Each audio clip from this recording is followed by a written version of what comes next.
here with Shannon McGuire. Hi, nice to see you here today. Nice to see you. Great. So your two series. First one is your October Day books. Tell me, what was it like constructing the world of fairy for these books? It was a lot of fun. I studied folklore at school, so I have a research library that is politely referred to as faintly insane, and I got to go through all of them, just taking what worked and throwing out what didn't. So really it was kind of like writing a thesis on unifying elements of world fae culture, and I enjoyed it a little more than is strictly good for me. And in your books, there's different courts of fairy, and so far you've talked about ones on the West Coast. Will we be getting a sneak peek about, fairy courts on the east side anytime soon? We will be dealing with fairy courts on the East Coast at a certain point. New York and New Jersey actually don't have fae courts in my world because most of the cannonballs during the Civil War were made of bog iron extracted from the New Jersey pine barrens.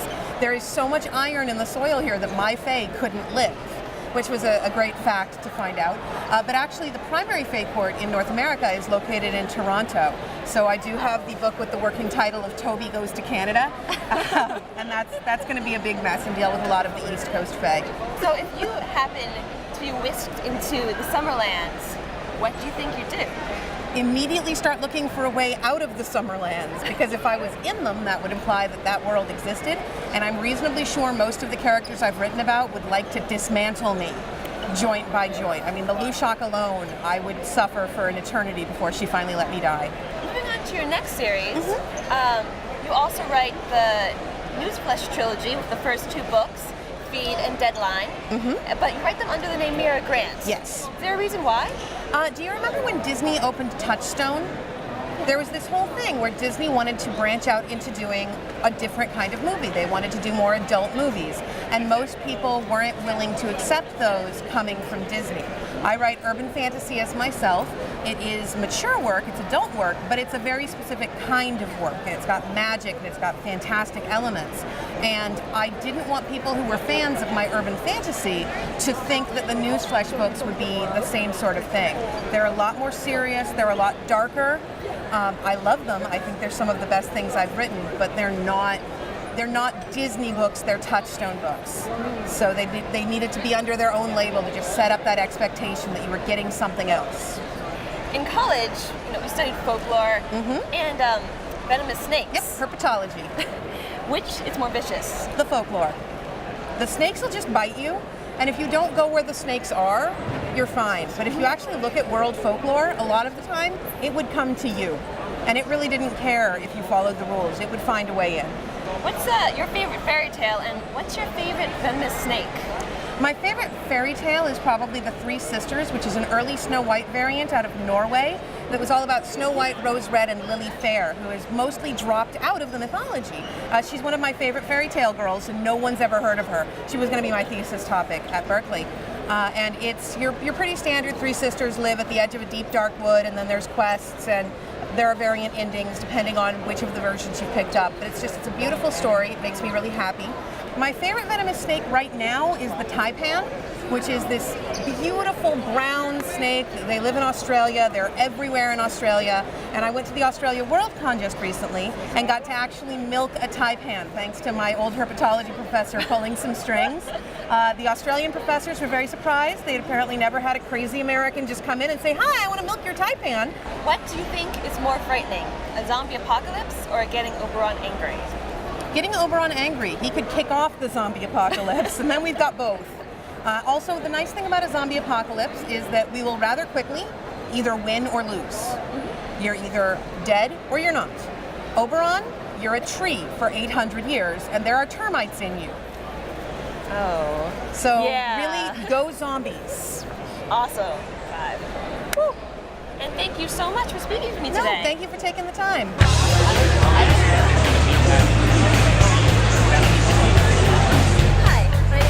I'm on the Science Fiction Book Club, and I'm talking to Janine Frost, author of the Night Hunters novels. What inspired you to write the Night Hunters books?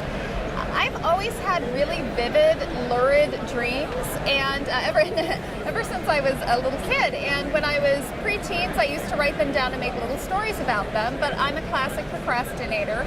So even though I wanted to write a novel since I was 12, it wasn't until I had this really crazy dream about a half vampire woman arguing with a full vampire male, and they were arguing because he was mad that she had left him, that I actually started and completed my first novel, and that was when I was 30. So that was the beginning of the series, because when I woke up, I couldn't get the two characters out of my head and trying to figure out how a half vampire knew a full vampire. And I knew she hadn't wanted to leave him, but felt like she had no choice, and I knew he'd been looking for her. And so to answer all those questions in my mind actually became my first novel, Halfway to the Grave. Are you a fan of vampire fiction in general? Oh yes, I've loved vampires ever since I was probably far too young to watch vampires. And in fact, long before I ever started writing them, my parents had told me that one of the first times I went to Sunday school as a little girl, the minister pointed to a cross on the wall and said, "Do you know what that's for?" And I said, "Yes, that's what keeps the vampires away," which horrified my parents, because that was, of course, the wrong answer to say to a minister. But so you might say it's fate that I ended up writing about them. Cat and Bones are such an engaging couple, and I know your readers love them to bits. But there are also so many other interesting characters in your Night Huntress world. So is there anyone that you haven't really written about yet that you'd love to write about more? Most of my readers will know, but there's a side character in my novels named Vlad, and yes, the Vlad. And when I first started writing vampires, I made a promise to myself that I would absolutely never incorporate the character of Vlad Tepes or any of the Dracula mythology, because it had been done to death and I wanted nothing to do with it. Which you should know if you're a writer, if you say there's ever something you are never going to touch, you are guaranteed to get to it sooner or later. And I introduced the character of Vlad in my third novel completely by accident. And I went with kind of the Romanian historical record of him instead of Bram Stoker's fictional accounting. So he was more of a strong but, not cruel ruler, but basically contemporary to the times that he was living in, and that's the basis for the character I put in the novels. And I've had readers say, "We want you to write a book about him," and I've said, "I want to as well." And I actually just sold 2 novels about him to my publisher, HarperCollins. So I am so excited I'll get to start writing his books next year. You've also written 2 other books set in your Night Huntress world, The First Drop of Crimson and The Eternal Kiss of Darkness. How are writing these books different from writing your Cat and Bone novels?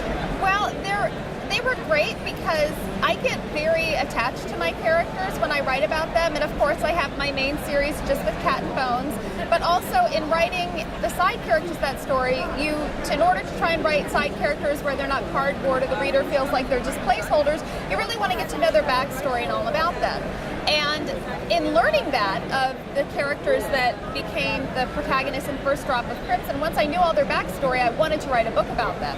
And I was so excited to get the chance to show readers everything that I knew in my head about these side characters, but I hadn't been able to put into my main series. So the first time I got to do that was with First Drop of Crimson, which features my vampire hero Spade and my heroine Denise. And Eternal Kiss of Darkness featured actually one of the oldest and most powerful vampires in the series, Mencheres, and a new character, Kira, who was a human private investigator who quite literally stumbled upon the vampire world by accident. So it was so much fun to show not just these characters and what I knew, but also the vampire world through different characters' eyes and through characters who had lived in it hundreds or thousands of years.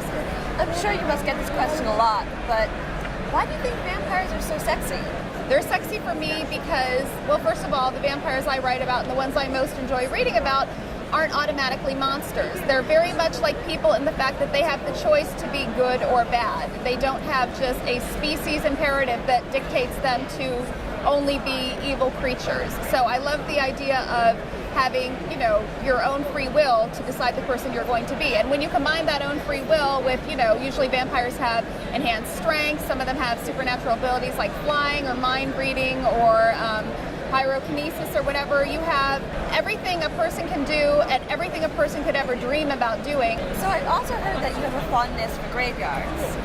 So what's your favorite cemetery and why? New Orleans. I love the city of New Orleans, and Lafayette Cemetery is a gorgeous cemetery. There's also several of the historic cemeteries in Maryland that are really, really beautiful to visit.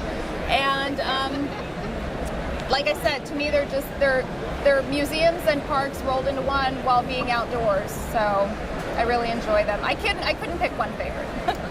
Well, thank you so much. Thank you so much. It was great to meet you. Hi, I'm Janine Frost, and I am here with the Science Fiction Book Club at Comic-Con, and you can find my books at sfbc.com.